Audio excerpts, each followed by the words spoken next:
Una de las cosas que el chavismo ha decidido hacer desde antes de su llegada al poder es reinterpretar la historia a su manera.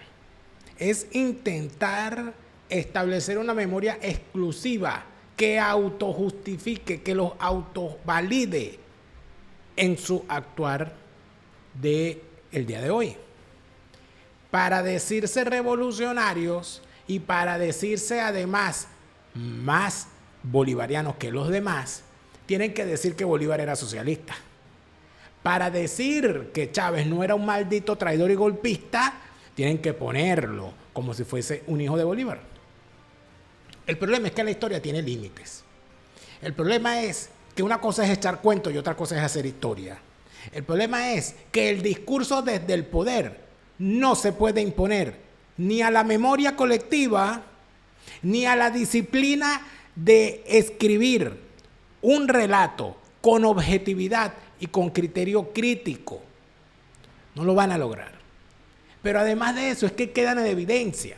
Quedan en evidencia cada vez que hacen el intento por narrar una historia distinta y por montar unos espectáculos donde supuestamente conmemoran hazañas históricas que ni siquiera ellos pueden explicarlas porque simple y llanamente no las comprenden. Inicia esta caminata al fondo con un tricolor venezolano.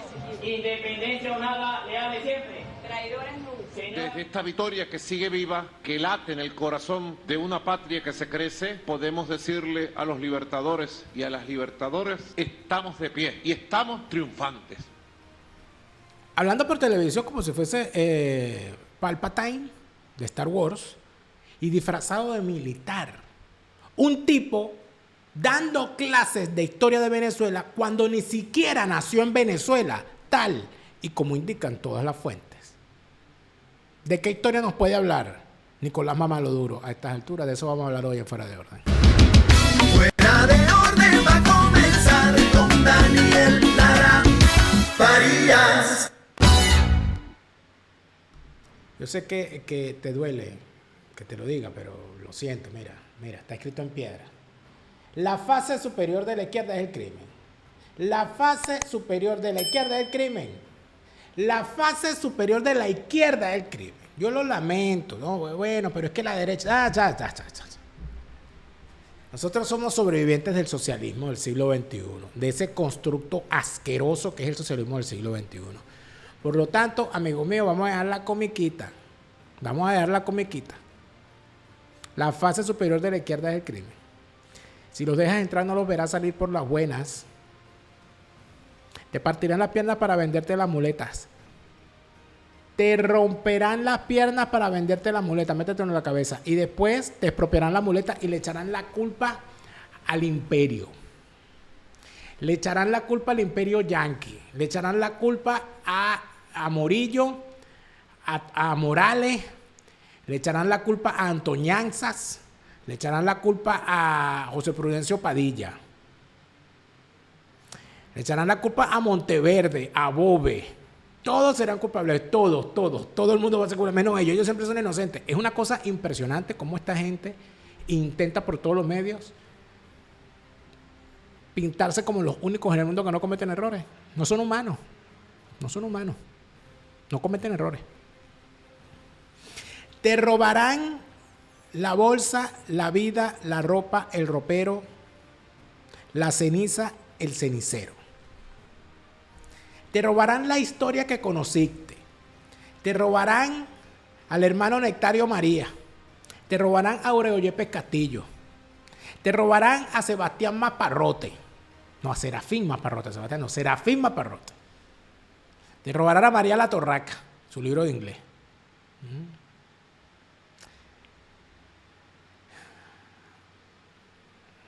Te robarán la historia de Germán Carrera Damas. Te robarán el divino Bolívar de Elías Pino. Te robarán la historia que te enseñaron en la escuela y te obligarán a repetir una historia distinta, completamente tendenciosa. Te robarán a Eduardo Blanco, te robarán la Venezuela heroica, te robarán a Vallenilla Lanz, Te robarán a Pedro Emilio Col, te robarán lo que atraviésate porque tú veas cómo te van a robar. Si no te gustó que te lo recordara, es porque muy probablemente, tienes por dentro una sabandija de izquierda. Muy probablemente debes tener tatuada por ahí la cara de Che Guevara en alguna parte.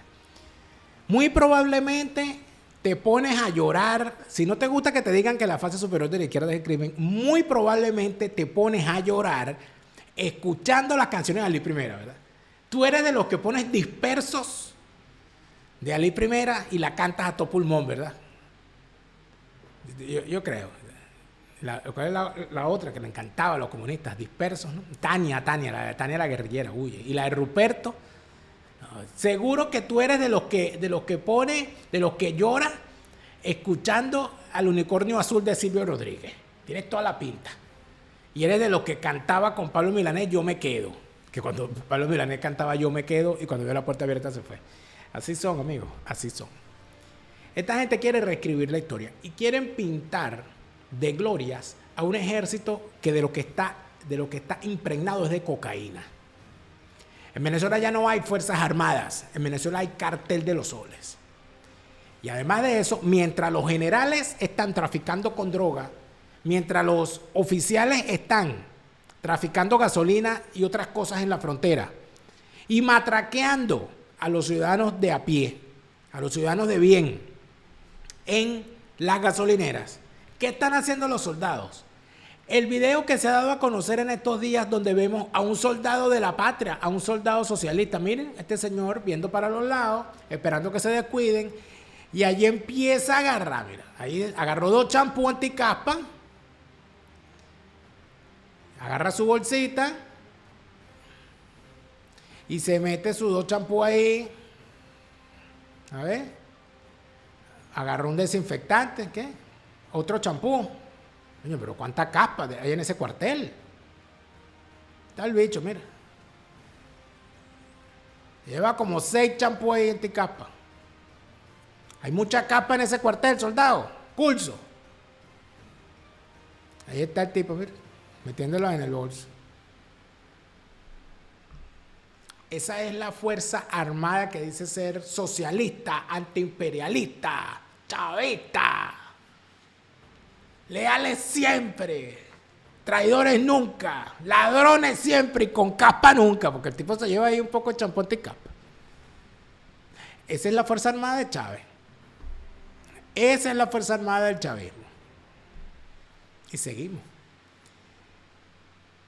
Los que nacimos en la República de Venezuela, los que comprendemos lo que significa, lo que significaba el honor de portar un uniforme, los que además de eso teníamos militares en nuestra familia. Mi abuelo era militar. Recuerdo uno de los primos de mi mamá cuando entró, nunca lo voy a olvidar, cuando se anunció que uno de los primos había decidido entrar en la Fuerza Aérea, entrar a las Fuerzas Armadas. La conmoción que eso causó en la familia, en todos los que éramos contemporáneos. Oye, se va.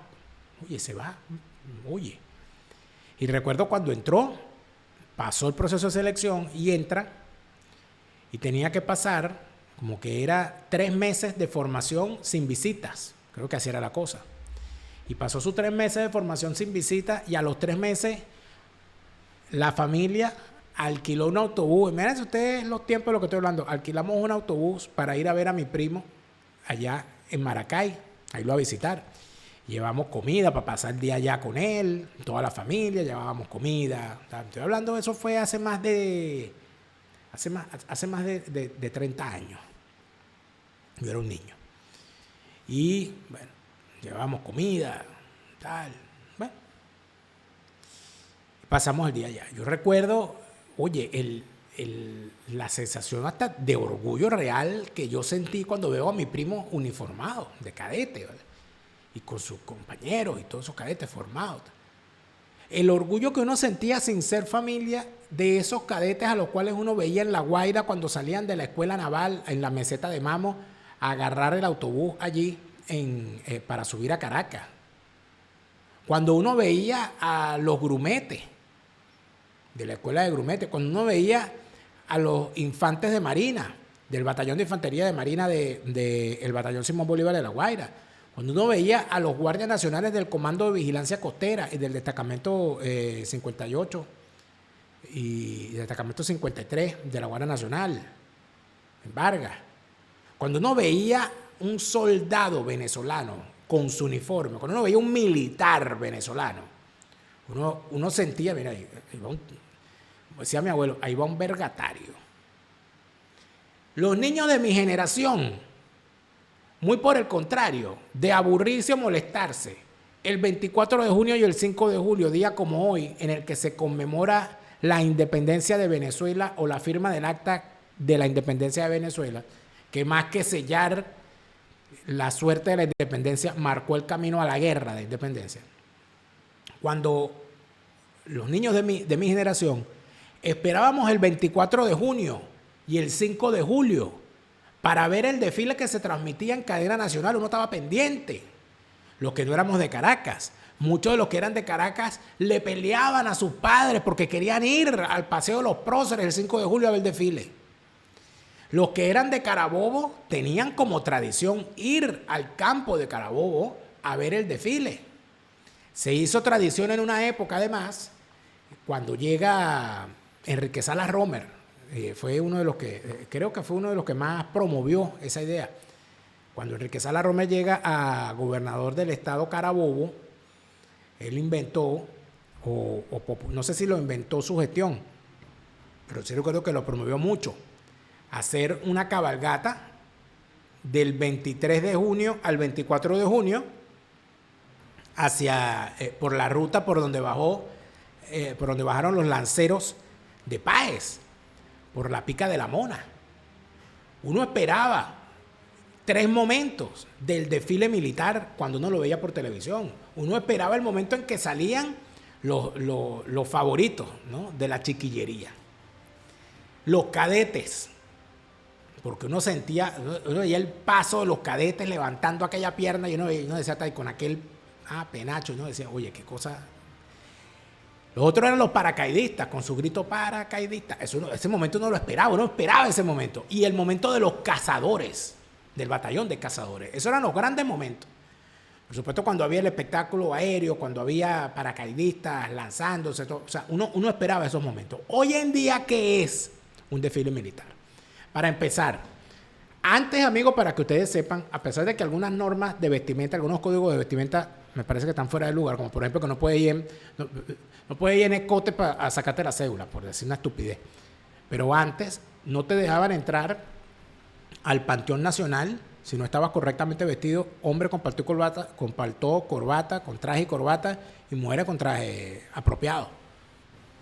Bueno, hoy en día, el desfile, número 1, el desfile por la batalla de Carabobo, no se hizo en Carabobo, sino que se hizo en Los Próceres, en Caracas.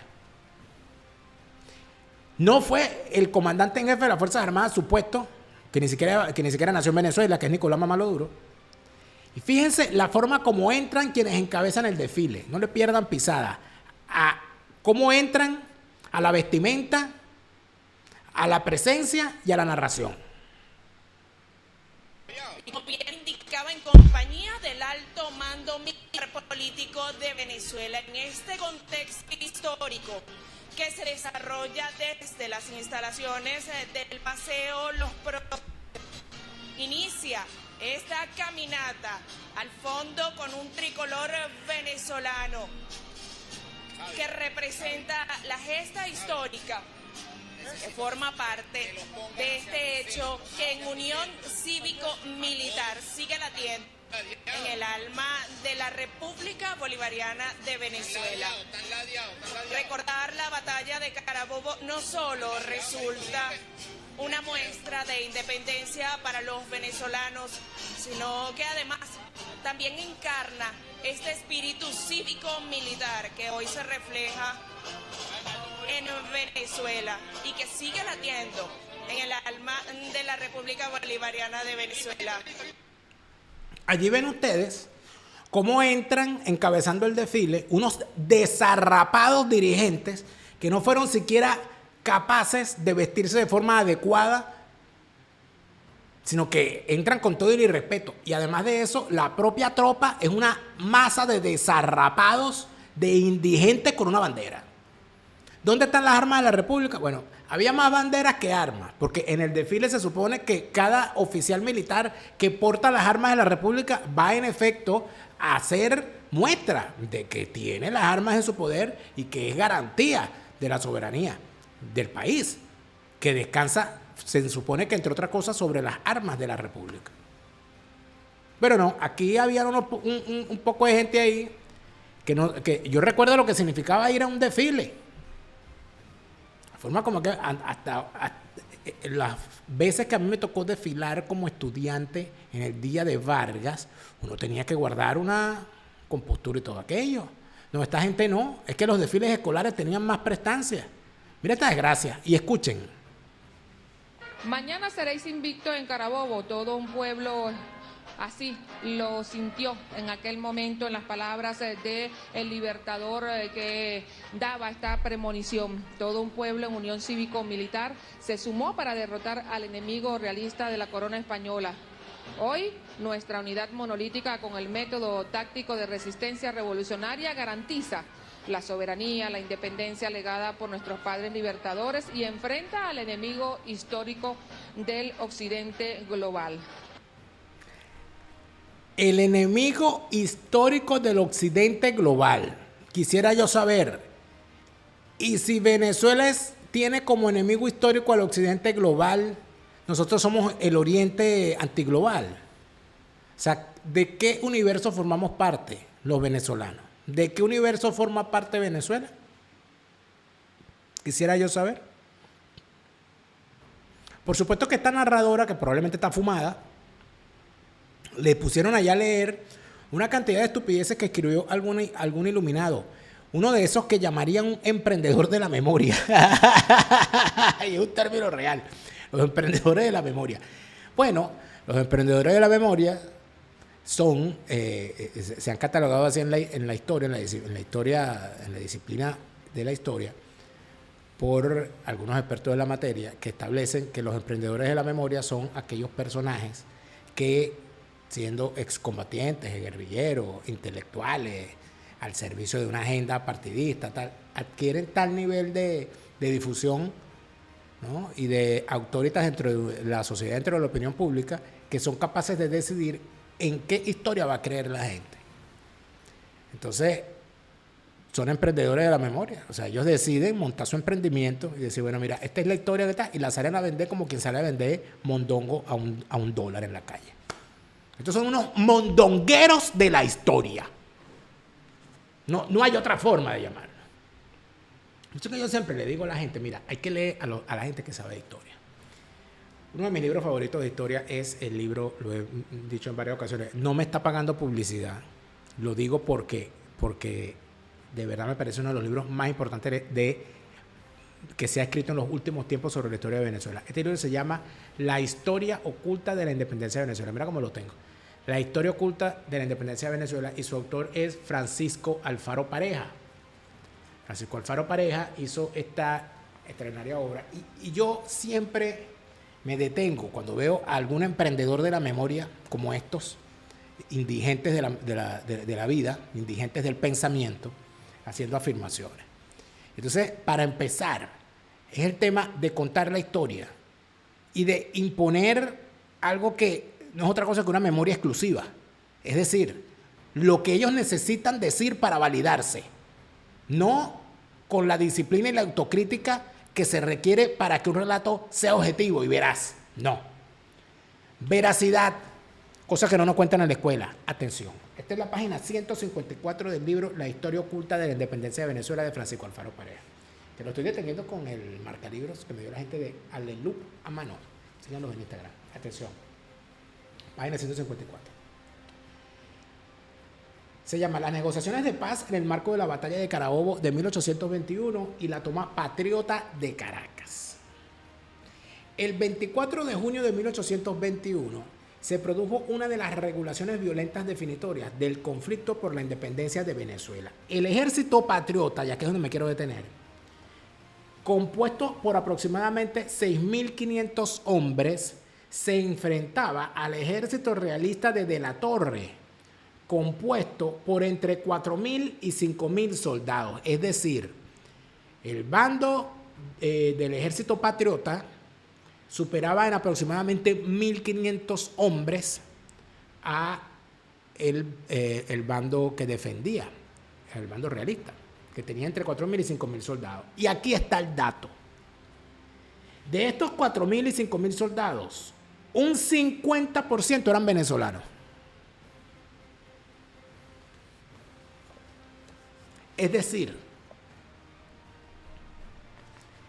en el ejército realista, la mitad eran nacidos en Venezuela.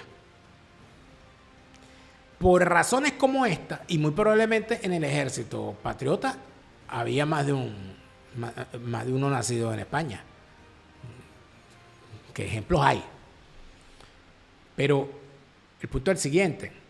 Por esta razón, por estos datos, es que historiadores como Laureano Vallenilla Lanz, que es el principal promotor de esta idea, plantea que la guerra de independencia de Venezuela en realidad fue una guerra civil, más que una guerra de independencia.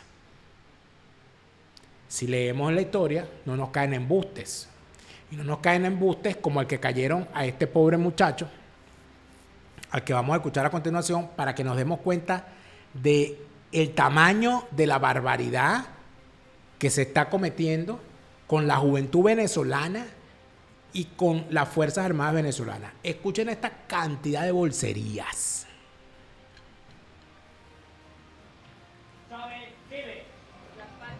Independencia y patria socialista. Viviremos y venceremos. El sol de Venezuela nace en el Esequibo. Nace en el Esequibo. Independencia o nada, leal de siempre. Traidores nunca. Señora vicepresidenta, buenas tardes. Alférez, revolucionario, socialista, antiimperialista y hoy más que nunca profundamente chavista. Gabriel Eduardo Acevedo Pérez, jefe de la prevención de la Academia Militar del Ejército Bolivariano, cuna de la Revolución Bolivariana y crisol de la formación ideológica de nuestro comandante supremo Hugo Chávez, donde se forjan hombres y mujeres dignos y útiles a la patria. Le informo que en el patio honor de la Universidad Militar Bolivariana de Venezuela se estará efectuando el acto con motivo al 24º aniversario de la batalla de Carabobo y día del Ejército Bolivariano. Felicitaciones a usted, a Venezuela, a la juventud venezolana, a 204 años de la gesta que selló nuestra independencia, en una batalla ardua, en una batalla donde Venezuela supo marcar su destino como patria libre e independiente. Felicitamos al ejército de Bolívar y a nuestro ejército por su día. Adelante. Gracias, señor vicepresidente. Chávez vive. La patria sigue. Señora vicepresidenta, sea usted bienvenida a nuestra gloriosa alma mater. Gracias.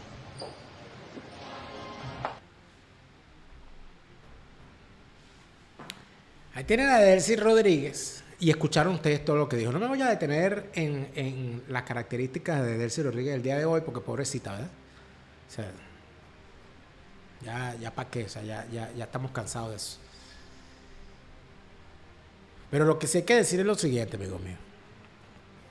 ¿Usted cree que ese alférez, ese cadete, se está formando para defender a la República? No se está formando para defender a la República. Él se está formando para defender al chavismo. Él se está formando para defender una ideología antinacional. Porque el chavismo es una idea contra la nación. El chavismo es antinacional. Hasta el punto de que quien encabeza ahorita el chavismo es un tipo que ni siquiera nació en Venezuela. Y usted los ve expresando esa cantidad de bolsería y ve la forma desarrapada como está vestido ese alto mando político que llaman ellos y se da cuenta de que en efecto la indigencia es una forma de ver la vida de estos tipos que han decidido llevar a lo más bajo, humillar a la fuerza, a la otrora gloriosa Fuerza Armada, a la otrora Casa de los Sueños Azules que fue la Academia Militar y llevarlos a trepidar en el fondo. Ofenderlos yendo en manga de camisa y en blue jean, chicos, a un evento tan importante como este, que es el Día del Ejército. El Día del Ejército, el presidente, el que dice ser presidente de Venezuela, que no nació en Venezuela, no se presentó al evento. Y además de eso, el evento lo sacaron de su sitio natural, que es el campo de Carabobo, y se lo llevaron a los próceres en Caracas. Es una humillación. Es una humillación permanente. Es la forma de humillar que tiene esta gente. Y como si esto no fuese suficiente, como si no fuese suficiente humillación, bueno, los tipos además de eso ponen a estos muchachos a repetir estupideces. Por eso que yo te he dicho que me quiero ir a Escocia para ver si de verdad el monstruo del lago Ness tiene la cara de Delcy Rodríguez, que me lo han dicho más de una sola vez. Hablemos de Escocia en castellano, organiza tus viajes a Escocia pero en tu idioma. Hablemos de Escocia en castellano. Vámonos ya a conocer las maravillas de esa hermosa tierra y que nos la cuenten en nuestro idioma. Ahí en el lago Ness vamos a descubrir cuando salga el monstruo del lago Ness si de verdad se parece a Delcy. Hispanidad Abogados y Asesores, recuerda, es el bufete número 1 en materia de extranjería en España. Hispanidad Abogados y Asesores en España, con todas las de la ley. Ni hablar de Easy Tax to Go.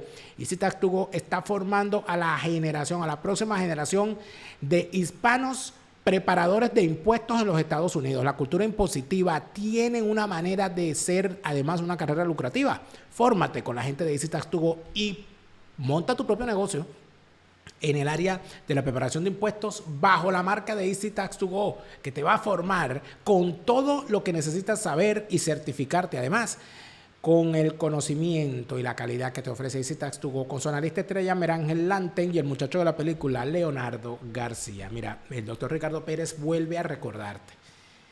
El medicamento Ozempic, el semaglutide en sus distintas marcas, para la pérdida de peso, para combatir el sobrepeso, requiere una evaluación médica previa, un acompañamiento médico durante y un acompañamiento nutricional también.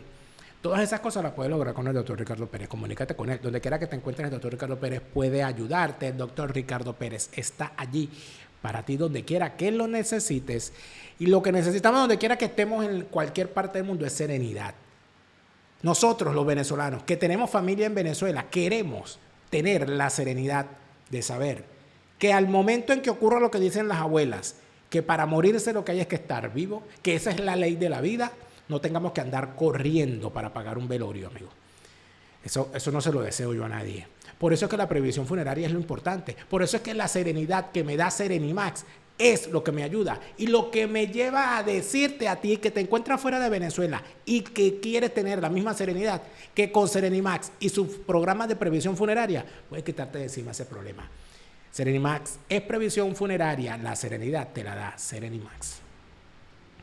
Y a todas estas, chicos, yo me pongo a pensar, yo quisiera respetarlos, yo quisiera tener una razón para respetar a esa actual casta militar que se encuentra dentro de Venezuela. Yo quisiera tener cabeza fría y decir, bueno, no, pero es que no todo. Pero cuando yo veo las cosas que son capaces de hacer, me consigo, amigos míos, con esta ópera bufa. Es una ópera bufa. Han convertido un desfile militar que era el momento más esperado por los oficiales, por la tropa de la Fuerza Armada Nacional, la han convertido en esto que van a ver a continuación. Obra de teatro, representación de la Batalla de Carabobo, escenificada por el grupo teatral General en Jefe José Antonio Páez de la Academia Militar del Ejército Bolivariano, bajo la dirección del profesor Ricardo Mirabal. La firma de la independencia de Venezuela, el 5 de julio de 1811, fue el primer paso hacia la emancipación del dominio español. Aunque la independencia no se consolidó de inmediato, este acto sentó las bases para la lucha que vendría después. Es así que 10 años más tarde se realizó la batalla de Carabobo, la cual marcó el triunfo definitivo sobre el ejército realista, otorgándole la independencia definitiva a Venezuela. Nuestra marcha por los montes y desfiladeros que nos separaban del campo enemigo fue rápida y ordenada. A las 11 de la mañana desfilamos por nuestra izquierda al frente del ejército enemigo bajo sus fuegos. Atravesamos un riachuelo que solo daba frente para un hombre a presencia de un ejército que, bien colocado en una altura inaccesible y plana, nos dominaba y cruzaba con todo su ¡Rodilla en tierra! ¡Resistir hasta la muerte! ¡Vamos, patriotas! ¡Vamos! ¡La victoria! victoria está a nuestro alcance. La independencia del país. ¡Oh! ¡Fusileros! ¡Tomar sus posiciones! ¡Atacar! Hoy pelearemos por El la enfrentamiento familia. fue rápido y feroz. Los patriotas colocaron un batallón al frente que de inmediato fue aniquilado por la artillería española. Una formación de combate de nuestros patriotas resistió al enemigo y parte de la caballería se lanzó al ataque con el negro al frente. El héroe de las queseras, el más bravo de los centauros, recibe un balazo certero y vuelve a la carga hacia la retaguardia a encontrarse con su comandante, quien lo enfrenta diciendo: ¿Por qué huyes, cobarde? ¡No huyo, mi taita! ¡Solo vengo a decirle adiós! ¡Porque estoy muerto! El misero general ¡Tenemos que Páez, a la resistir! cabeza de los batallones de su división y del regimiento de caballería del valiente coronel Muñoz, marchó con tal intrepidez sobre la derecha del enemigo que en media hora todo él fue envuelto y cortado. Nada hará jamás bastante honor al valor de estas tropas. Una unidad del regimiento de caballería del valiente ¡Al ataque! contra la retaguardia del enemigo, que tomó por sorpresa al mismo mariscal realista, quien ordenó la retirada inmediata.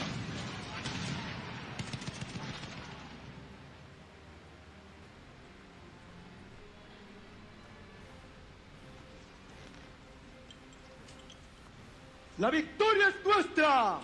El estruendo de los cañones y el choque de sables aún vibra en el aire del glorioso inmortal campo de Carabobo. En esta llanura, donde la caballería patriota liderada por el impetuoso Páez cargó con una furia indomable contra las líneas realistas, se decidió el destino de nuestra nación.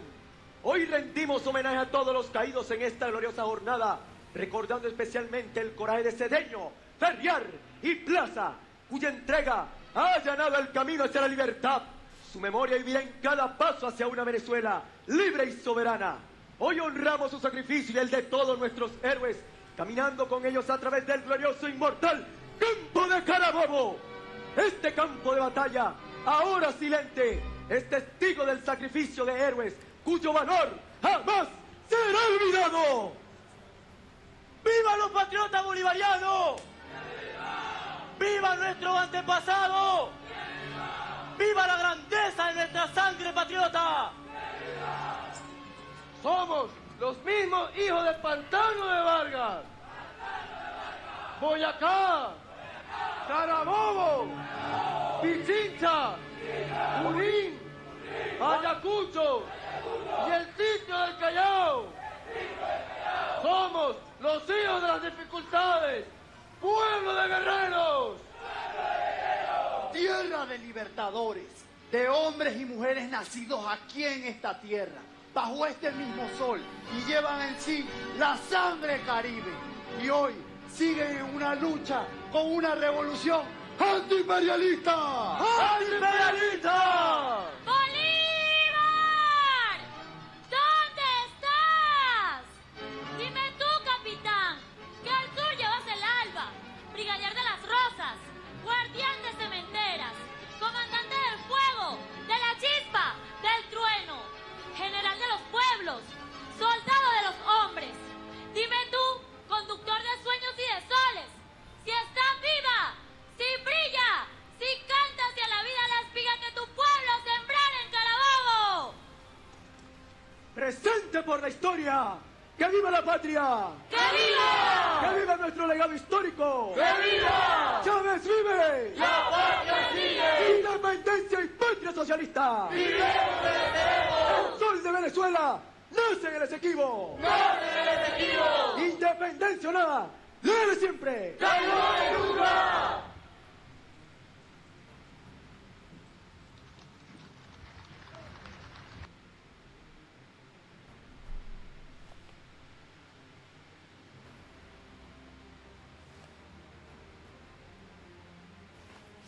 Esto es un atentado a la historia, es un atentado al teatro, es un atentado a Venezuela, es un atentado a la vista, al oído, al arte, a lo que tú quieras.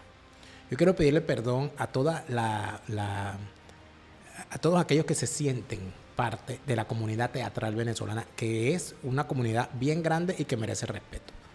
Hay gente que ha estado durante años haciendo teatro y que siguen haciendo teatro en Venezuela a pesar de las dificultades. Gente que ha dedicado su vida a las tablas. Tantos grupos teatrales, Rajatabla, el grupo actoral 80, o sea, tantas cosas que de las que uno tiene noticia.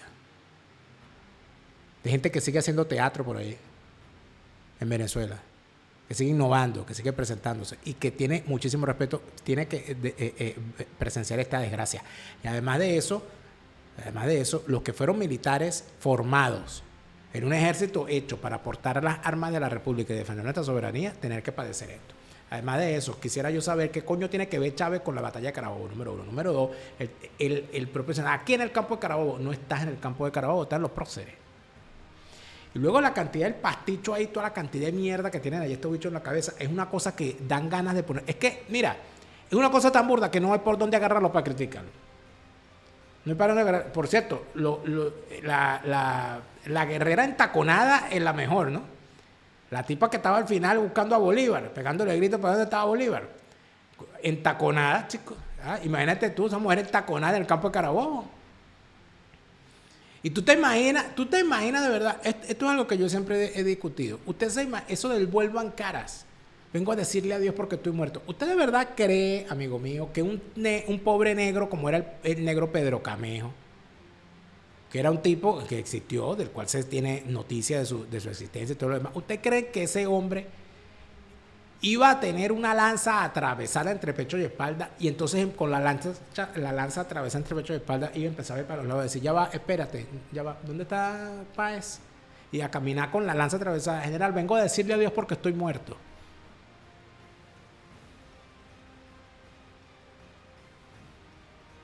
O sea, de verdad, todo mal, todo mal. Hay que buscar a Eduardo Villegas para que enseñe a esta gente a que por favor dejen de hablar como unos imbéciles. La comunicación es importantísima, la comunicación efectiva, las herramientas de comunicación efectiva que Eduardo Villegas tiene para ti son fundamentales. Eduardo Villegas es tu coach de comunicación. Eduardo Villegas, coach de comunicación. Mejora tu comunicación para que mejores tu vida, Dios mío. No, es que la comunicación inclusive puede ser silente. O sea, usted con su vestimenta, usted ya comunica. Imagínese usted llegar en tacones para la playa o en traje de baño para una reunión de trabajo. No, pues, no haga como la guerrera esta entaconada, por favor. Entrar al universo tecnológico con la gente de Tester Testarudo. Conviértete en un tester de software y entra en el universo tecnológico que hoy en día se ha convertido en la fuente principal de trabajo y de ingresos para aquellos que ven en el trabajo remoto una solución. Tester Testarudo te da la formación que requieres para en efecto ser un tester de software y convertirte en parte de la comunidad tecnológica que a nivel mundial engrosa esta disciplina. Con Tester Testarudo, conviértete en un tester de software certificado y de calidad. Bueno, aquí tenemos no a un tester de software, sino a un tester de mentiras. Nicolás Mamaduro, quien dice ser presidente de una cosa que han llamado la República Bolivariana de Venezuela, que ya de nombre es un constructo falsario, ha dado un discurso. Porque él no fue al acto, él no fue al desfile. Él parece que se quedó en su casa durmiendo y grabó un mensaje editado, que por cierto lo leyó con teleprompter. Y que lo editaron, le echaron tijera para quitar poco de vacío que el tipo tiene. Porque Nicolás Maduro no nació en Venezuela, por lo tanto él no conoce la historia de Venezuela. Por cierto que decían, nosotros somos los hijos del pantano de Vargas, de Pichincha, de Boyacá, y no nombraron Cúcuta, o el Valle del Cauca, porque él dice que él es del Valle, yo no sé si es del Valle del Cauca o del Valle del Momboy, pero en fin. Nicolás Maduro intenta dar una clase de historia, mira.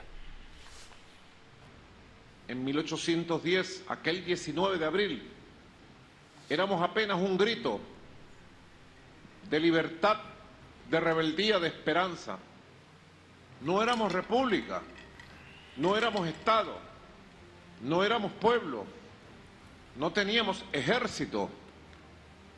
11 años después, crecidos, derrotábamos al Imperio Español. Éramos pueblo, éramos ejército, éramos Estado naciente y derrotábamos al ejército más poderoso del planeta Tierra. Ellos tenían superioridad militar y Bolívar, junto al Catire Páez, al Negro Primero, a los descamisados y a los patenezuelos, construyeron un ejército popular. Ese ejército liberó primero Margarita, todo el oriente, fueron con Piar a liberar toda nuestra Guayana, incluyendo nuestra Guayana Esequiba, y fundaron la patria en marcha militar victoriosa. Y hoy, desde esta victoria que sigue viva, que late en el corazón de una patria que se crece, podemos decirle a los libertadores y a las libertadoras, estamos de pie y estamos triunfantes. La victoria del 24 de junio de 1821 no fue solo un acto de guerra, fue un acto de unión nacional. Bolívar logró reunir las fuerzas indígenas, afrodescendientes, campesinas, a los blancos de orilla y criollos, bajo una misma bandera, nuestro amarillo, azul y rojo, nuestro estandarte de victoria. No era un ejército oligárquico, aristocrático, era eminentemente popular, eminentemente mestizo, eminentemente libertario. Se forjó a caballo, a pie, con su propia táctica y su propio credo. La batalla más profunda fue la cultural. Carabobo fue la afirmación de lo que somos espiritualmente. Como dijo el apóstol José Martí, en Carabobo murió Hernán Cortés. Esa unión nació de una ética política que colocó la libertad y la igualdad por encima de cualquier privilegio. Bolívar no fue solo un genio militar, fue un líder moral, continental, defensor del derecho a decidir sin tutelajes imperiales ni extranjeros. Carabobo, desde entonces, no es solo de Venezuela, es de toda nuestra América, la América Latina caribeña. Acaban ustedes de escuchar a un tipo que no nació en Venezuela intentando darnos clases de Venezuela, haciendo ejercicio de lo que llaman los especialistas un ejercicio de memoria exclusiva. Este tipo está intentando construir una memoria para autovalidarse, hablando de o caracterizando el pasado con los elementos que caracterizan ellos a su tropa asquerosa y criminal. Entonces son socialistas, son populares, son mestizos y tal, y todo aquello. No son aristocráticos, son socialistas y todo aquello. Eso es lo que hace este bicho. Amigos, para hablar de historia hay que estudiarla. Para hablar de historia hay que comprenderla. Y para hablar de historia hay que entender que la historia es una disciplina. Echar cuento cualquiera lo puede hacer. Ahora, hablar de historia lo pueden hacer de forma seria quienes se dedican a esta noble disciplina. Mi querido profesor Tomás Estraca, uno de los historiadores, desde mi punto de vista, junto, por cierto, a Francisco Alfaro Pareja, con su libro que ya les recomendé, La historia oculta de la independencia de Venezuela. Francisco Alfaro Pareja, Tomás Estraca, Diego Bautista Urbaneja, podría hablar de muchos más que se me escapan ahora. Están haciendo, Gustavo Amonde, otro de mis profesores de la Escuela de Historia, están haciendo una labor por hablar de historia en un país donde desde el poder se promueve una memoria exclusiva para excluir a buena parte de la sociedad del relato histórico. Es una historia prêt-à-porter, es una historia hecha a la medida del presente, a la medida de las necesidades de una casta política criminal en el poder. Por eso es que yo creo que es necesario escuchar a los que saben. A propósito del 24 de junio y de la batalla de Carabobo, el profesor Tomás Estraca dio una conferencia muy importante allá en la Universidad Católica Andrés Bello, que escuché completa, incluidas las preguntas y respuestas, y me pareció interesantísimo poner un extracto de esa conferencia, porque nos ayuda a entender cómo todo lo que acabamos de ver no es historia. Todo lo que acabamos de ver es una mentira con uniforme. Empezando por el propio Nicolás Maduro, que se atrevió a ponerse un uniforme. Un tipo que ni siquiera nació en Venezuela, poniéndose un uniforme. ¿A qué escuela militar fue él? ¿A qué escuela, en qué academia militar se formó este personaje para cargar ese uniforme puesto? Esa es otra pregunta. La palabra esclarecedora en materia de historia del profesor Tomás Estraca a continuación. De la batalla de Carabobo tenemos un discurso más o menos canónico, la visión canónica. Esa visión canónica es la que aprendemos o antes aprendíamos en la escuela. Yo soy todavía una generación que tuve que aprenderme en Carabobo. El ejército está dividido en 3 divisiones. La primera división tenía Plaza, la segunda división tenía Cedeño, la tercera división creo que es donde estaba Páez, con la no sé si era el orden, con los Bravos de Apure, no sé si era la primera, segunda, cuál es el orden de cada división, pero en todo caso quedan 3 divisiones, que primero va Cedeño y Plaza, y entonces se estrellan contra las tropas realistas, los matan y después por la pica de la Mona llegan los llaneros, y todo ese cuento que le estoy echando me lo aprendí en tercer grado de primaria. Básicamente me lo aprendí en ese momento. Luego lo he ido renovando. Probablemente no todos los que estudiaron conmigo en la escuela se acuerdan el día de hoy con la misma precisión, a pesar de lo impreciso que he sido en este momento, y aquello, porque yo he seguido trabajando en este tema. Pero esa es la visión canónica que tenemos, una visión canónica que en gran medida se afinca en la narración épica que hizo Eduardo Blanco, elaborada famosamente con base en esa narración que le hizo en el campo de Carabobo Páez durante la Guerra Federal, en un episodio interesante, y que después se va a apuntalar con base en esa narración en el gran discurso gráfico que hace Martín Tovar y Tovar en el plafón de Carabobo, allí que es lo que está debajo de la cúpula y que preside todas nuestras glorias de las armas de la independencia en el Capitolio Federal.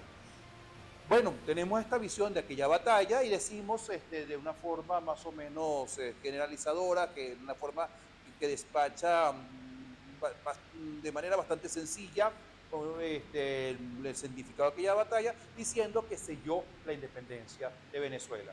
Y con eso resolvemos. Esa es la información que tenemos en general de Carabobo. Tenemos de Carabobo que es una batalla que tiene todas estas características y todos estos episodios, algunos tan famosos como el del Negro Primero y General, vengo a decir adiós porque estoy muerto, y esto hasta se convierte en una canción con Simón Díaz y se transmite de esa manera con un impacto y una proyección popular todavía más grande.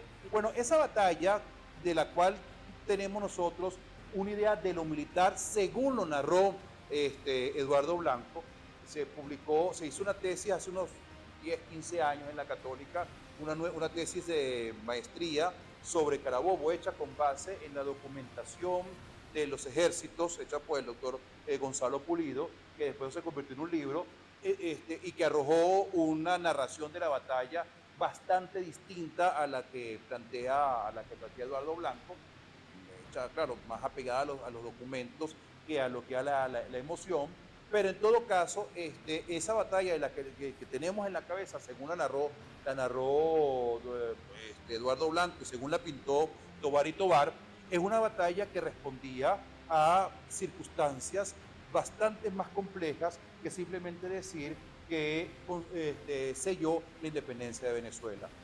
Entre otras cosas, porque aquí va a seguir habiendo guerra, por lo menos hasta el año 23-24. Ahora bien, hay que admitir que en Carabobo se decidió la guerra. Ya lo que ocurre después del año 21, ocurren cosas tan importantes como toda la campaña de Coro como todo el tema de la batalla naval en Maracaibo y sobre todo la conquista de Puerto Cabello, en realidad en el grueso del país y algunas guerrillas, las últimas guerrillas realistas en el área de Caracas se rinden en 1831-32, que son las de Dionisio Cisneros. Pero en general, en la mayor parte del país, aunque por 7, 8 años más hay guerrillas realistas, en realidad la guerra se consolida. Después de Carabobo no hay ninguna posibilidad, no hay ningún chance cierto por parte de los realistas y de España de recuperar el territorio de lo que hoy es Venezuela. Así que aquello de que sella la independencia no es completamente exacto, pero tampoco es completamente falso. Hay una dimensión. Ahora bien, pero no sella a esta Venezuela ni a esta independencia. Y es acá donde yo me voy a centrar. Esta batalla, como cualquier hecho, como toda acción de armas, como toda acción militar, responde a un conflicto político, que es el de la construcción de la República. Y aquí hay dos cosas que yo quiero traer aquí a colación. La primera es lo que dice Germán Carrera Damas, ya es la segunda vez que lo cito, referente a Carabobo. Lo que dijo, le oí decir alguna vez en una charla, no sé si lo habrá escrito en alguna parte, lo oí decir en una charla en la Católica y en Montalbán. Carabobo significó fundamentalmente la incorporación de Caracas y el centro del país a la República de Colombia. Es decir, que lo que desea no es la independencia de esta República de Venezuela, sino en todo caso es la independencia con respecto a España, pero la incorporación a la República de Colombia. De tal manera que Carabobo, para muchos caraqueños y para buena parte de los venezolanos, si bien significó el triunfo de la República y el triunfo del bando republicano, y eso fue visto casi en partes iguales, como una bendición o como una maldición por buena parte de los venezolanos, por los caraqueños, indistintamente lo que sea, no significó para el centro del país la independencia o la creación de esta república. O sea, lo que triunfa en Carabobo, como dice Carrera Damas, es el ejército de la República de Colombia, dirigido por el presidente de la República de Colombia, y entonces el colombiano Simón Bolívar. Es la ciudadanía que es la república, y este ejército tiene como consecuencia esta victoria que entran a Caracas, incorporan a Caracas a la República de Colombia y casi de inmediato comienza una reacción nacionalista en Venezuela en contra de la Unión Colombiana. Es prácticamente inmediato. Tanto es así que luego vamos a tener, digamos, una segunda independencia, vamos, entre comillas, y esto puede estar subrayado, y esto tiene muchas matizaciones, con respecto a Colombia, con respecto a Bogotá, 9 años después, que es la Cociata y la separación definitiva en el año 29, que lo piden los cabildos en el año 29, que en el año 30 se consolida cuando se reúne el Congreso en Valencia y se declara la creación del Estado de Venezuela otra vez. Es decir, que se sella la independencia, pero no la independencia de esta Venezuela, sino que abre más bien un compás muy importante sobre los enormes problemas que implicaba crear una república y crear una nación. Eso es lo que abre Carabobo. Carabobo abre la oportunidad de forma definitiva de comenzar la fábrica, de comenzar la faena de la creación de una república, y que muy rápidamente va a poner de relieve y muy rápidamente va a permitir ver o va a permitir aflorar los enormes problemas de la creación de esa república y de la creación de esa nación. Es una cosa que el caso caraqueño es casi de inmediato. Porque lo anterior, si bien tiene que ver con la creación de una república y la creación de una nación, era algo que no estaba decidido. La creación pasaba por ganar la guerra, pasaba por las armas. Tenemos que tener cuidado porque frente al militarismo que hemos sufrido en Venezuela, tenemos que evitar sufrir un espíritu tan antimilitar que considere que la independencia, el tema de la guerra no es importante. Si no ganan la guerra, no hay república. Punto. La guerra fue importante y el protagonismo que agarraron los jefes militares de Carabobo o los jefes militares de independencia no es un protagonismo que le vino de gratis. Un poquito aquello que decía que para bien y para mal, aquello que dijo Leonardo Infante allá en Bogotá a los jueces que lo condenan a muerte: si no fuera por mí, ustedes fueran los muertos pues, en manos de los españoles o en manos de los realistas. Entonces, eso es lo primero. Que Carabobo abre la creación, abre las compuertas para la creación de una república, para la creación de una nación y todos los problemas que eso implica. Amigos, la historia, no los cuentos, no la memoria exclusiva, no esa permanente disputa por la memoria en la que pretende el chavismo empujar a toda una nación para validarse ellos y para además justificar las barbaridades que hacen actualmente. Con la guerra de independencia quieren justificar las estupideces que están haciendo y que defendiendo el Esequibo. Todavía el Esequibo sigue siendo mal defendido por estas lacras. Con el uso que hacen de esta memoria selectiva, pretenden seguir en el poder, imponiendo un sistema electoral fraudulento y todo lo demás. Los tipos lo que están es simple y llanamente intentando justificarse. El estudio de la historia es una cosa que va mucho más allá de lo que pueda decir un tipo que no nació en Venezuela diciendo ejercer la presidencia de Venezuela. El estudio de la historia de Venezuela amerita, además de eso, que se le haga un gran reseteo al programa educativo nacional. Y esto es una de las cosas que aquí son sumamente importantes. Yo no veo a ninguno de esos, bueno, es que claro, ellos no son opositores. Estos bichos que dicen ser opositores, que son la oposición falsaria y prostibularia, esa asquerosa, que forma parte de esa mesa de tres patas que es el sistema chavista, donde está el régimen chavista, la oposición falsaria y la boliburguesía traidora y asquerosamente criminal. Ese sistema, lo último que quiere es que exista un sistema educativo que permita que la sociedad avance hacia derroteros distintos hacia donde lo tiene destinado el sistema. No va a haber una enseñanza de la historia independiente, consensuada, crítica. No va a haber promoción del sentido crítico en las aulas. Lo que va a existir en las aulas de clase en Venezuela, como ya lo están imponiendo, es la sumisión al sistema. La sumisión al sistema. La abolición del conocimiento. La abolición de la educación. Lo que se va a imponer es, en efecto, la pobreza por decreto. La pobreza por decreto. Y la pobreza va mucho más allá de lo que se tiene en los bolsillos y de lo que se logra meter en la nevera. La pobreza va hacia la incapacidad de un ciudadano para salir de su propia pobreza. Porque no tiene conocimiento, porque no sabe enfrentarse a la vida, no sabe enfrentarse al mundo, no sabe cómo resolver las situaciones más complejas o más sencillas que pueda tener en su quehacer cotidiano. ¿Ha escuchado usted a la oposición falsaria planteando un programa educativo distinto? Donde al ciudadano se le forme como tal. Al día siguiente, vamos a suponer algo que estoy diciendo todo estos días, vamos a suponer que Mamaduro dice mañana me voy, aquí está, toma ya. Y llaman a María Corina o a Edmundo o al que sea. ¿Quién es el ministro de Educación? ¿Cuál es el programa educativo? ¿Qué van a hacer con las escuelas?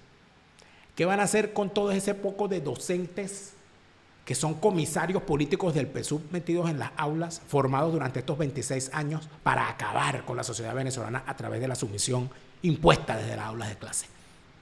¿Qué van a hacer con eso? No saben, no contestan. Mientras tanto, siguen estos bichos disfrazados de militares diciendo ser los portadores de la soberanía nacional y de las armas de la República. Con Chávez, ¿qué se tienen que ir ustedes? ¿Dónde está Chávez? Tú, Chávez. Te lo repite, Lara Farías. Chávez se murió y no vuelve. No te deprimas, siente alegría. Escucha bien lo que te estoy diciendo.